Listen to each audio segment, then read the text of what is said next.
s'est-il passé cette semaine dans le bassin méditerranéen? Réponse maintenant dans le journal de la Méditerranée. Bonjour à toutes et à tous, soyez les bienvenus. Nous nous intéresserons aux chrétiens d'Orient persécutés par les terroristes du groupe État islamique. L'une de nos équipes s'est rendue au Kurdistan syrien pour recueillir leurs témoignages. Face aux violences, certains fuient, d'autres prennent les armes. C'est ce que nous verrons dans un instant.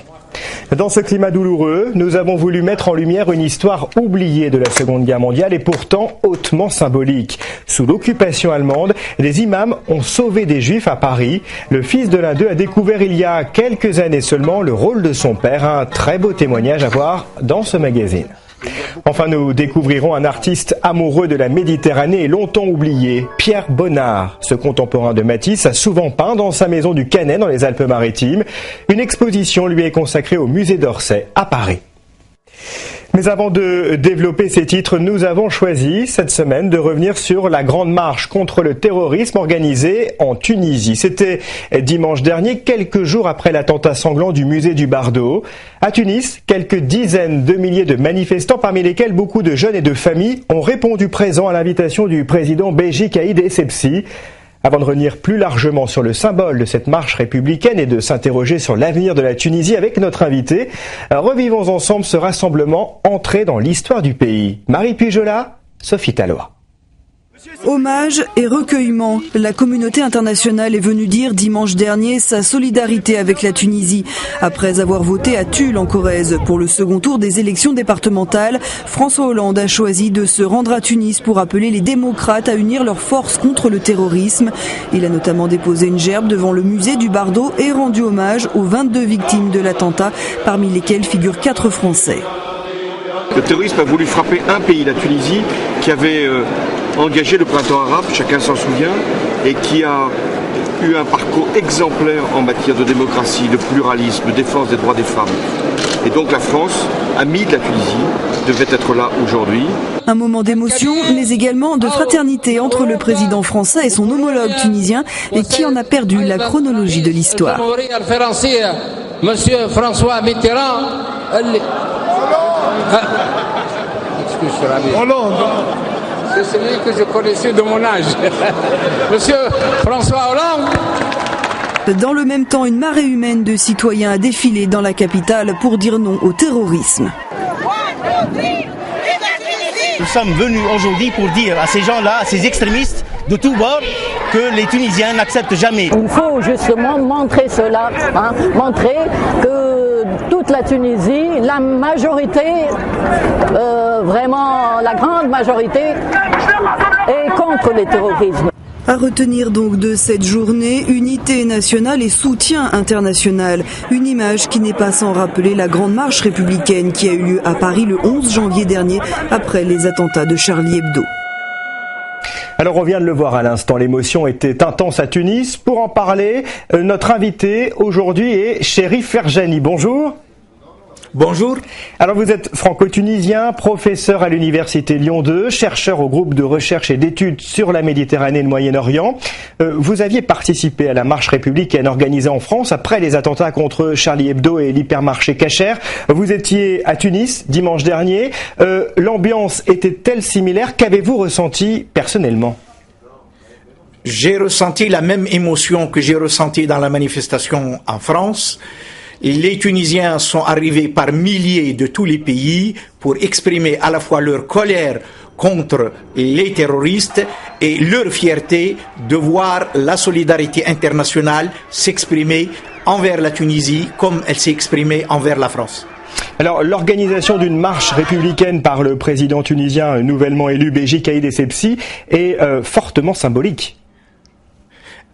Effectivement, le symbole frappé par le terrorisme, à la fois sur le plan culturel et économique, est très important. Et la Tunisie voulait montrer aussi bien aux Tunisiens et au monde arabe que la solidarité contre le terrorisme est la même, que les victimes soient au nord de la Méditerranée ou au sud de la Méditerranée. Chérif Ferjani, vous restez avec nous. Nous allons nous intéresser maintenant à l'avenir du pays. Revenons auparavant sur la réouverture du musée du Bardo. Depuis lundi, des visiteurs viennent rendre hommage aux victimes et soutenir le pays alors que les réservations touristiques s'effondrent. Marie Pujola et Sophie Tallois nous en disent plus. Théâtre de cette attaque meurtrière, le musée du Bardo a rouvert ses portes lundi. Une réouverture sous haute surveillance. À l'intérieur, les murs, les vitrines et même certaines œuvres exposées portent encore les stigmates de l'attentat. Une atmosphère qui ne laisse pas les visiteurs indifférents. Je sens vraiment l'esprit de toutes les personnes qui sont mortes, leurs âmes, leurs cris. C'est vraiment dur. C'est horrible, vraiment. Mais aujourd'hui, tout devient une autre chose.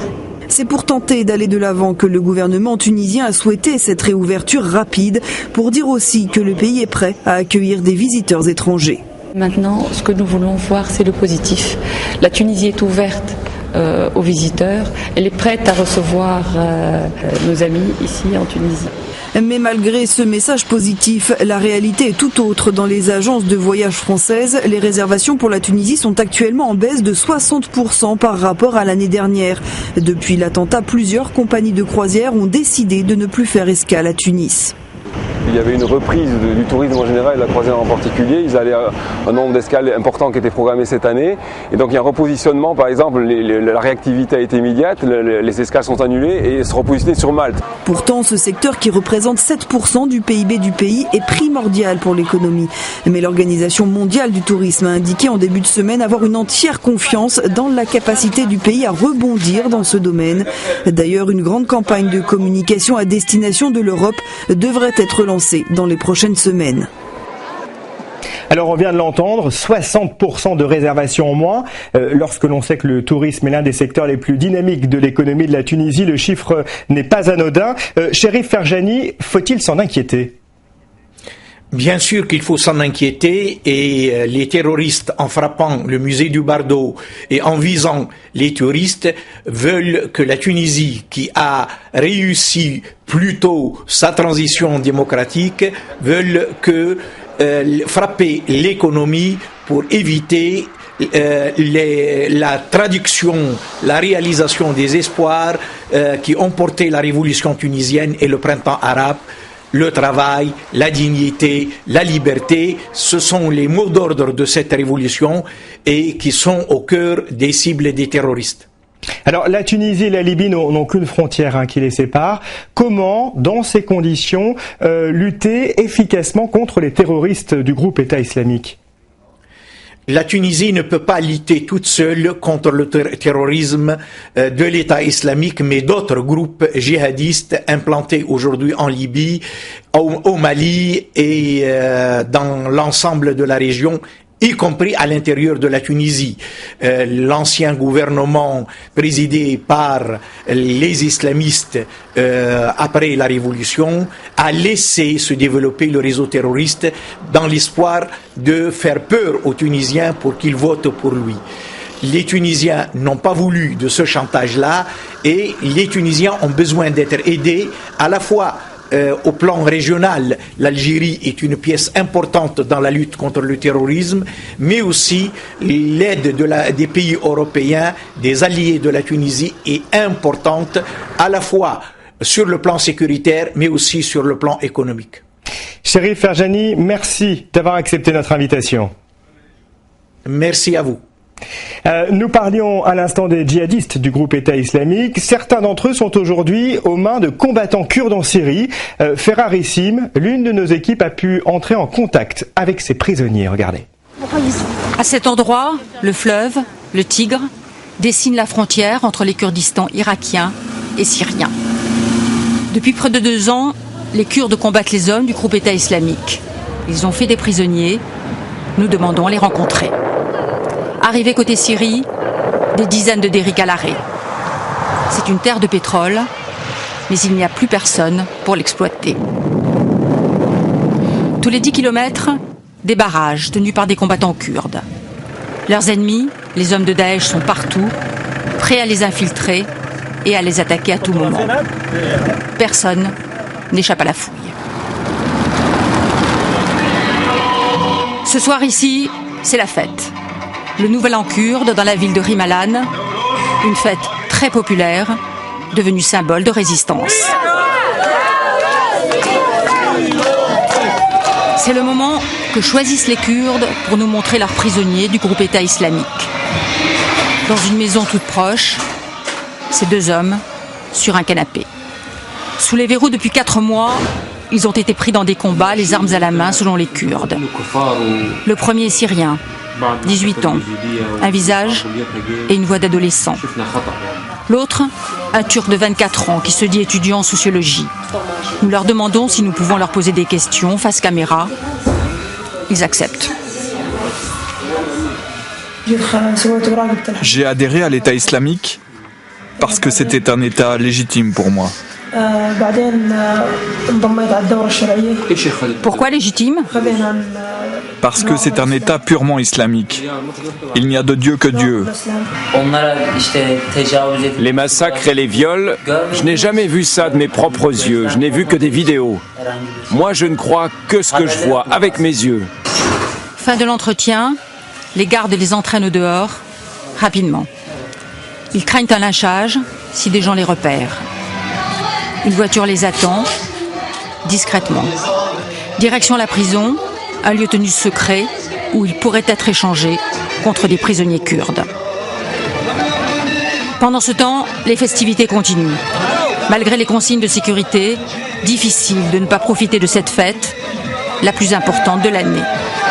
Les Kurdes se battent avec des kalachnikovs, des armes légères. Face à eux, le groupe État islamique aligne des armes lourdes, tanks, mortiers. Et là où ils passent, il ne reste plus rien. Cette mosquée soufie a été récupérée par ses combattantes, saccagée. Tout ça nous touche énormément.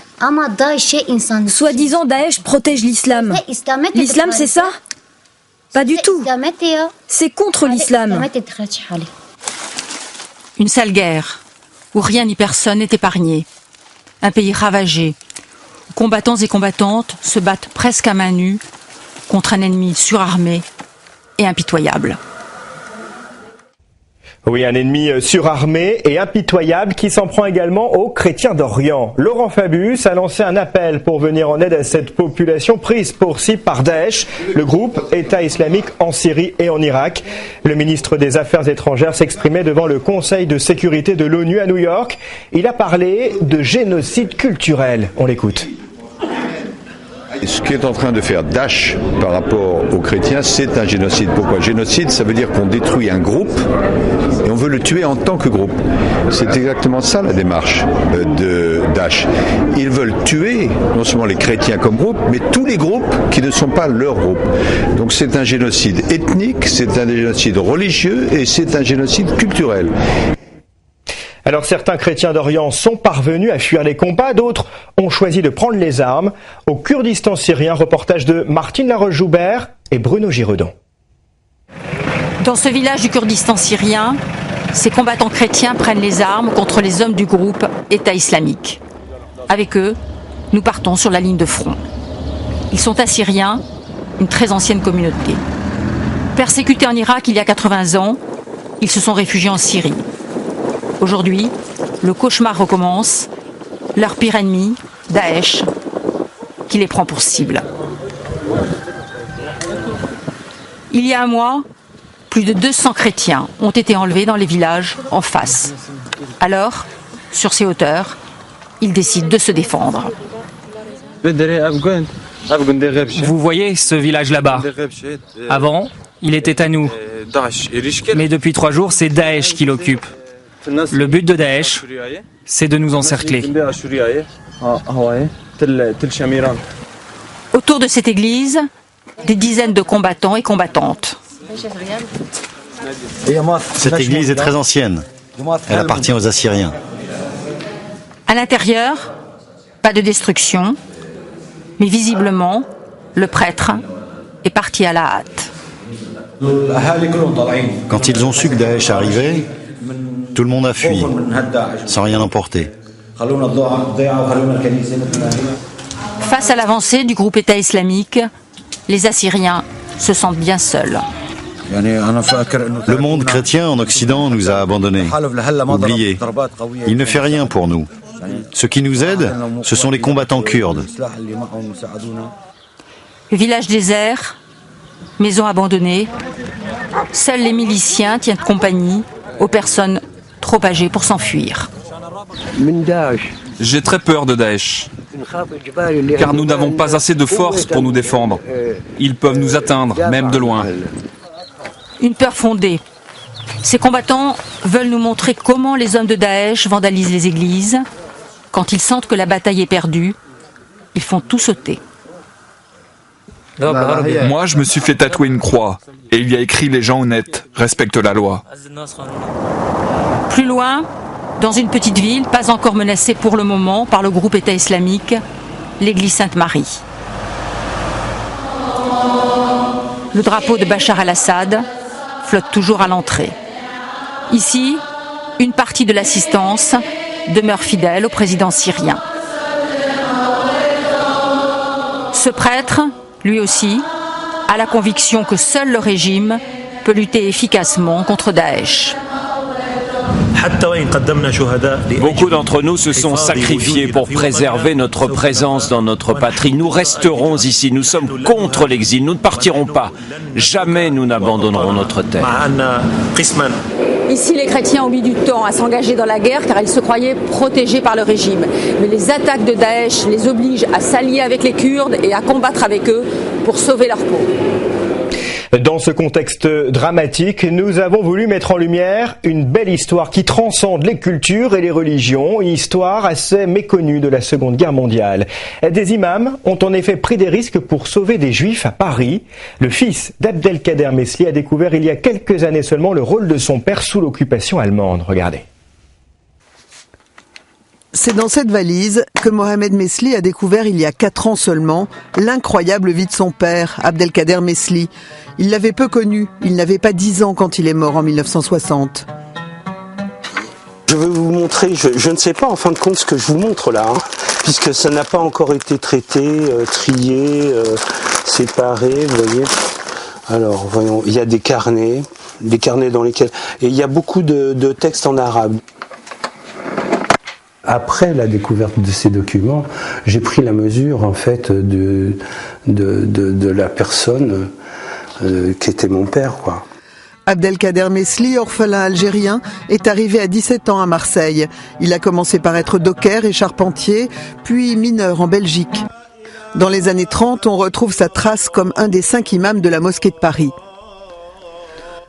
Pendant l'occupation allemande, dès 1940, les Juifs doivent fuir ou se cacher parce que leur vie est en danger. La mosquée de Paris devient un refuge pour certains Juifs séfarades.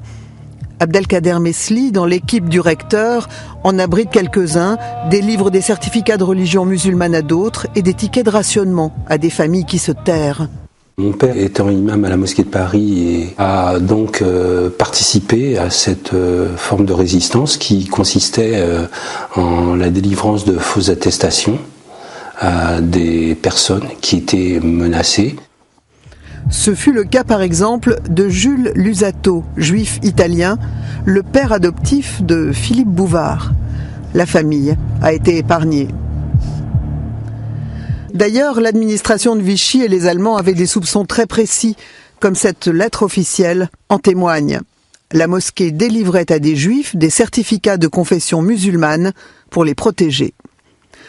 Le recteur est obligé de réprimander son imam par écrit pour donner des gages aux Allemands. Dans ses lettres, il lui demande de s'en tenir strictement à encadrer le culte.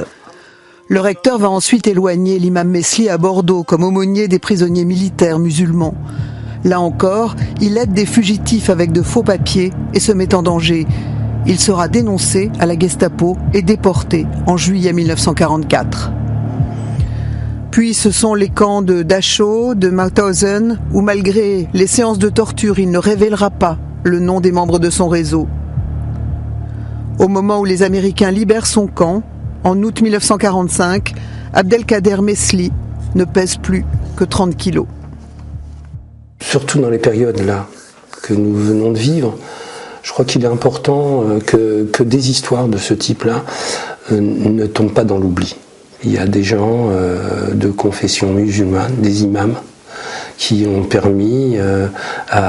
qui ont mis en danger leur propre vie pour pouvoir sauver la vie de gens qui étaient juifs ou autres. Je pense qu'aujourd'hui encore, ça prend peut-être encore plus d'importance. Aucun musulman français ne figure au nombre des justes qui ont sauvé des juifs pendant la Seconde Guerre mondiale. Mais Mohamed Mesli ne revendique aucun honneur pour son père. Et puisque l'on parle des imams, intéressons-nous au plan du gouvernement pour réformer l'islam de France. L'un des éléments majeurs de ce texte est l'encadrement de la formation des imams. Plusieurs questions. Comment devient-on imam? Y a-t-il des critères, des cursus à suivre? Laetitia Legendre et Olivier Gardette ont voulu en savoir plus. Ils sont les guides spirituels de la communauté musulmane, les imams, dans les 2150 lieux de culte de France. Alors, qui sont-ils ? Il n'y a pas de clergé musulman et donc pas de chiffre précis sur le nombre d'imams. Une partie d'entre eux est étrangère. Bénévoles ou salariés, souvent peu rémunérés, ils sont très sollicités par les fidèles. Si un imam n'a pas compris ce que c'est que l'acculturation, ce que c'est que le rôle de la femme, ce que c'est que, enfin, c'est pas possible. On peut pas le nommer à un poste d'imam. Les maladies, les divorces peut-être.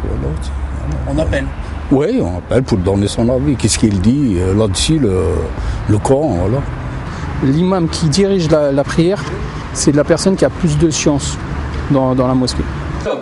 Alors sont-ils formés? Une partie d'entre eux a suivi un cursus religieux à l'étranger, en Turquie par exemple ou dans les pays du Maghreb. Cet imam de Marseille, lui, a été formé en Algérie par un de ses pairs. Et donc quand vous êtes arrivé ici en France, on ne vous a pas demandé de diplôme ou d'attestation qui prouvait que vous étiez imam? Non, il n'y a personne qui demande cela. D'ailleurs, dont on souffre aujourd'hui, ce sont les imams autoproclamés. Quand on est une association loi 1901, donc je peux ouvrir une petite salle et devenir imam. En France, 3 instituts spécialisés forment des imams comme celui de la mosquée de Paris. Le gouvernement souhaite développer des formations à la laïcité avec les universités, comme ici à Montpellier. Au niveau de la laïcité, au niveau de l'histoire de la France, au niveau des caractéristiques de la société française. On ne peut pas être un imam en France si on n'a pas ces éléments. Quel contrôle existe ? L'État n'intervient pas dans le recrutement et l'activité des imams, comme pour toutes les religions. En revanche, s'ils sont étrangers, il peut les expulser en cas de menaces graves pour l'ordre public. En 15 ans, il y a eu une 40aine de cas. À retenir également dans l'actualité du bassin méditerranéen, l'Assemblée générale le week-end dernier à Malte de la COPEAM, la conférence permanente de l'audiovisuel méditerranéen. Celle-ci réunit près de 130 entreprises audiovisuelles et a pour objectif de favoriser les échanges entre la rive nord et la rive sud de la Méditerranée. Le thème cette année était la Méditerranée face au déplacement de population et le rôle des médias. Au-delà des médias traditionnels, les réseaux sociaux prennent de plus en plus d'importance. Facebook est aujourd'hui incontournable et les défenseurs de la langue corse ont le sourire et pour cause. Le corse est devenu la 122e langue reconnue par le célèbre réseau social. Dans cette maison de Luciana Village, la bandera flotte sur le balcon.